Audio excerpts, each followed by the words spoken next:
What is good, Vibe Gang? It is your boy Ray here with something new. My man Alex, shout out to Alex for the dono. He wanted me to do the John Michael Montgomery, the little girl. He told me a little bit about it, so we gonna get right into it.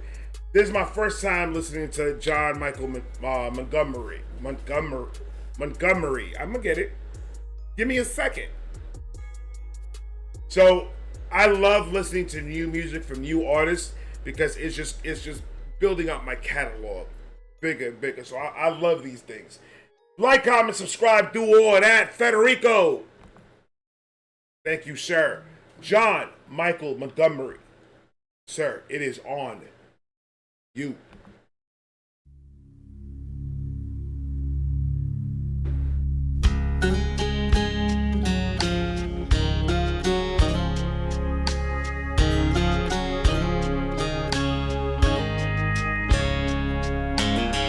Her parents never took the young girl to church, never spoke of his name, never read her his word.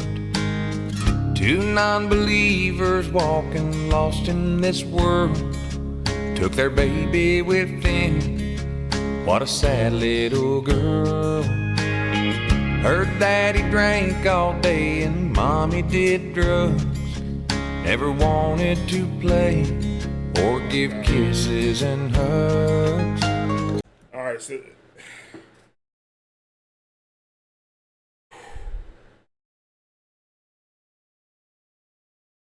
this one's a little bit. I see where it's going, so it's gonna get a little bit emotional for me because not a lot of not the new ones are not gonna know this, but my subscribers, they're gonna know. I'm a recovering addict. I was on drugs for over 20 years, or 15, 16, 17 years, but I'm 8 years sober now. So listening to a song like this gives me no other choice but to look at what I was like. That was putting everybody second and the drugs was first. So he's telling a story in the perspective of the little girl, what's going around her in her life at this point. And luckily, I had a strong wife that dealt with my bull and got helped me get clean and supported me through the whole process of getting clean. Because if I didn't have her, I wouldn't have no right to even listen to the song.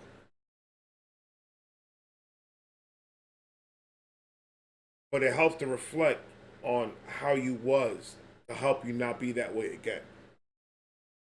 It's hard to get sober, and it's a road and it's a process, and it's a process that realistically it never goes away. It just never goes away.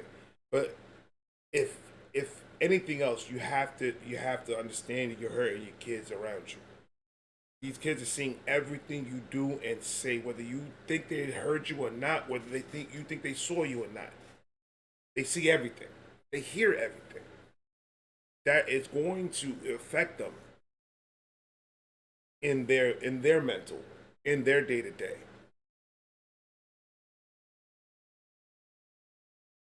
We have to raise our kids, and we have to make sure that our kids are doing the right thing in this world. That they actually are law-abiding citizens. And it's going to sound cliche, it's going to sound corny, but our job as parents is to make sure that our kids are going to go out there and put some positive in this world, be successful, and help others. That's what all parents' wishes are. But sometimes parents get a little bit too selfish, only worry about what they're going through, and they don't care about nobody else.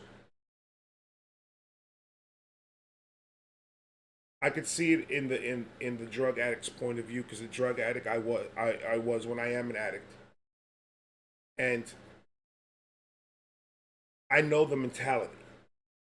The mentality when you're an addict is it takes over your brain, it takes over your body, it takes over your soul. That the only thing that you could ever think about that could come close to love is loving that drug. You don't care about nothing. Just your next high, because you want to keep that feeling going of just numbness.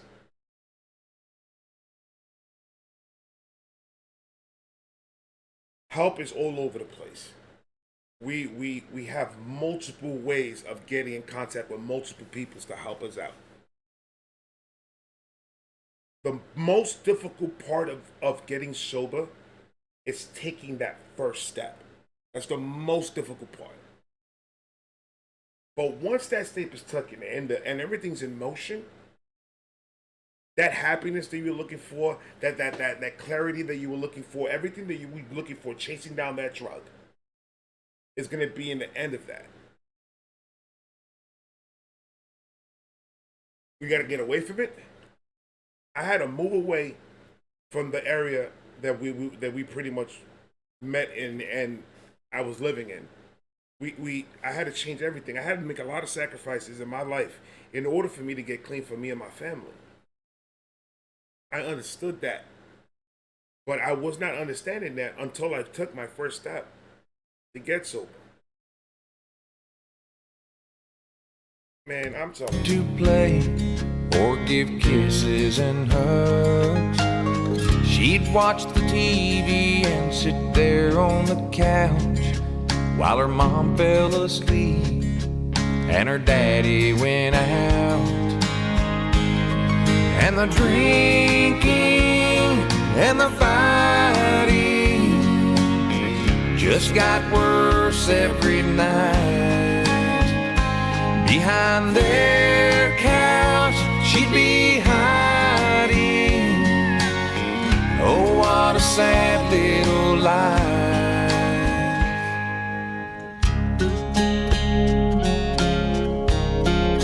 And you know what I hate the most? You know what really, what I hate the most is people think that the people that in this world that are evil, that do evil things. You think that people think that they were born that way. Look at their history. 9 times out of 10, they had a messed up childhood with messed up parents that messed their heads up. So no, I can't blame the kid that goes and does something dumb and make a mistake and it is not in the right track of mind. I can't blame that kid. I gotta blame the parent. There are some situations that it's just that mental illness is mental illness. Sometimes you have these it's in your DNA that you can't fight it and you get that way. Sometimes the parents are doing everything they need to do, but it's just not working. There's some cases out there like that. But the majority of them, the one that we see, is a downfall of all that. The parents are messed up, messes up the kid ends up getting a little bit older and doing something dumb. And then people are going to ask, why? Why? Blame the kid, point at him. Look at the parents. If they were not fit to be parents, then the legs should have never been spread.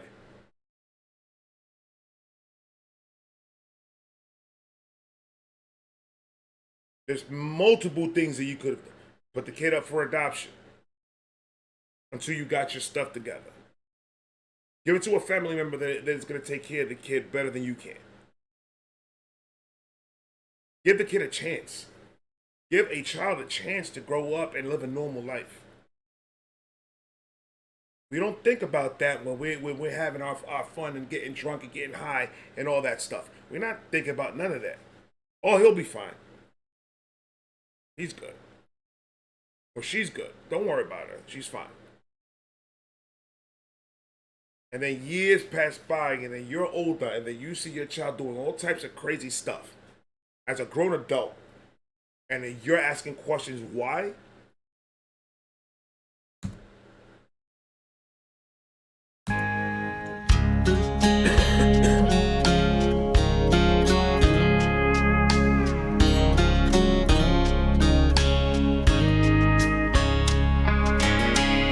And like it always does, the bad just got worse with every slap and every curse.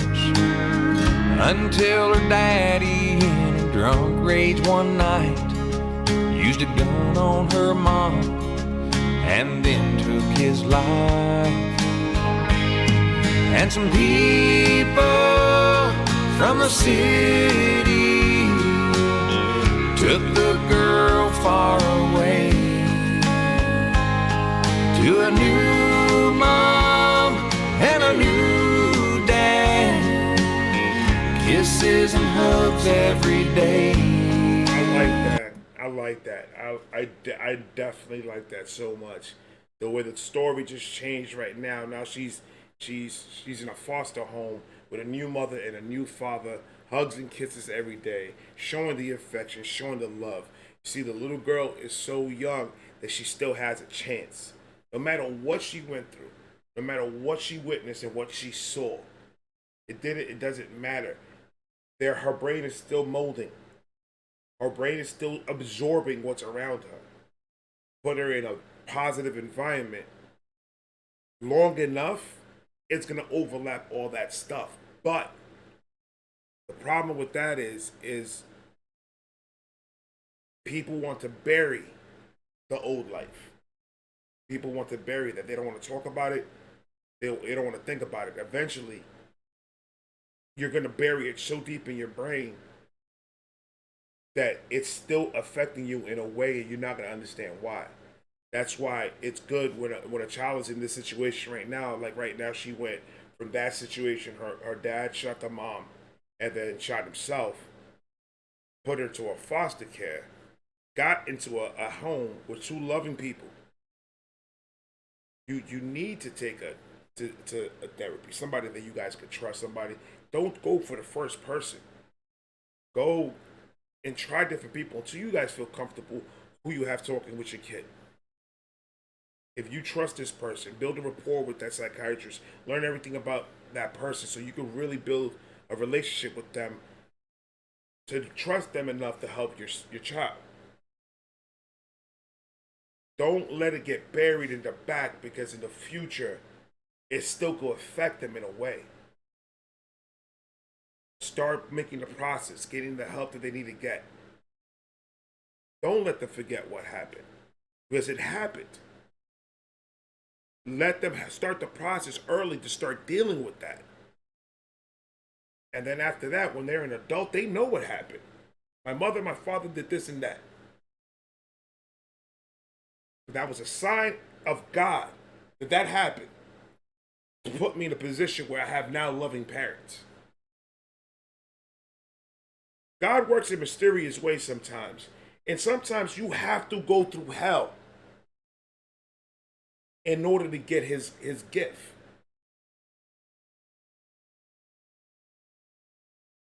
Now, that's what I believe in. I know a lot of people don't believe in that, and that's understandable. I don't want to get into that type of conversation at all. I respect what you believe in, as long as you respect what I believe in, and we cool. We leave it at that. But I lived a crazy life, and I've always seen the hell that I've been through. In order for me to get to where I'm at right now, I had to go through all that. So I try not to forget what I've been through. I try to remember it, but not obsess about it. It's there, but I'm not going to obsess over what I've done already. It's already done. I can't take nothing back. All I can do is move forward and be positive as I go, and try to help as much people as possible on my process of living. I could not have this conversation with you 9 years ago. It is not my mentality. My mentality is completely different. Music like this is what brings awareness to a lot of things that are going out in this world that we don't want to see because it reminds us of something, so it hurts us.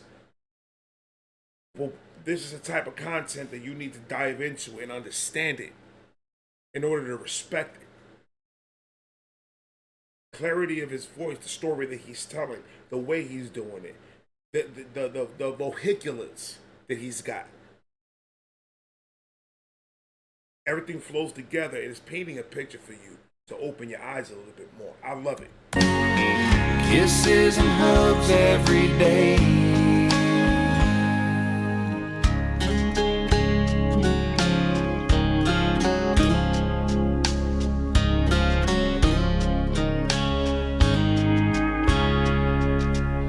Her first day of Sunday school, the teacher walked in, and a small little girl stared at a picture of him.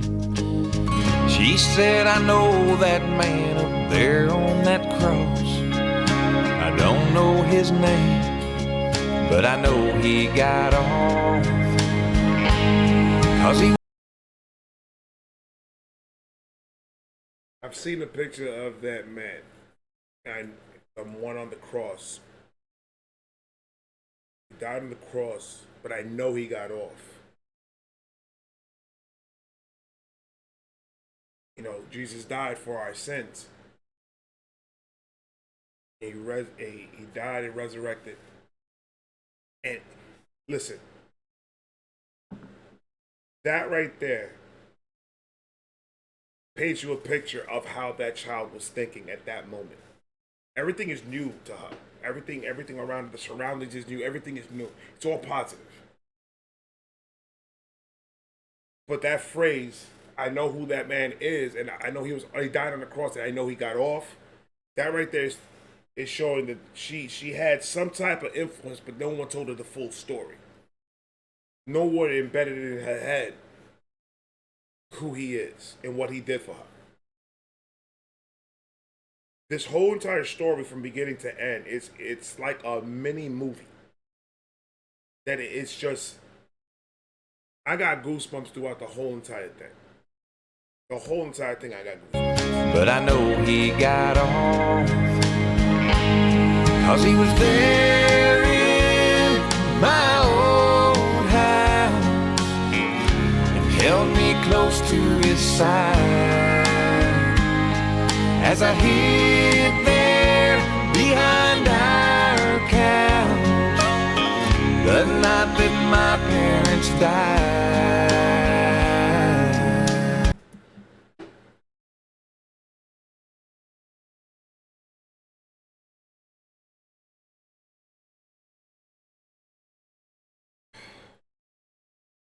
So the man, oh God, the father went out and got drunk, was coming in, and it be like any abusive parent is. Saw the little girl as the target. Like you're gonna be my target for tonight. She ran, hid behind the couch, and that target switched from her to her mother. So the little girl could have died tonight. So her mind, Jesus is who. He was there that night, and he was the one that told me to hide behind the couch. He was the one that told me to crouch down.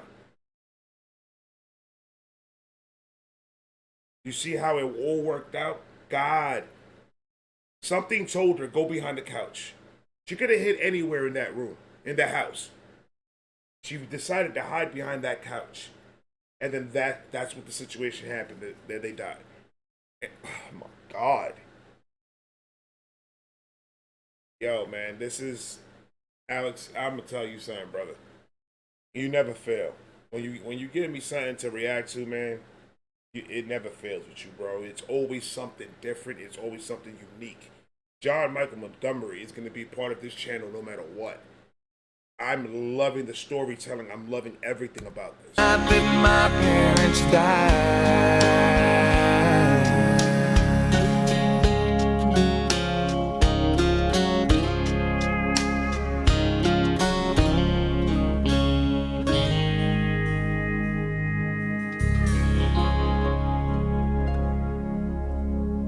Wow.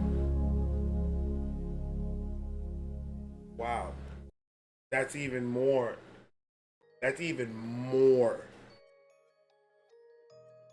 information that that foster parent needs. The child was there when it happened. That could affect them even worse if it's not helped in the beginning stages. while it's fresh, get it all out, the feelings and everything, in order for her to learn how to move on and not have it affect her down in the future.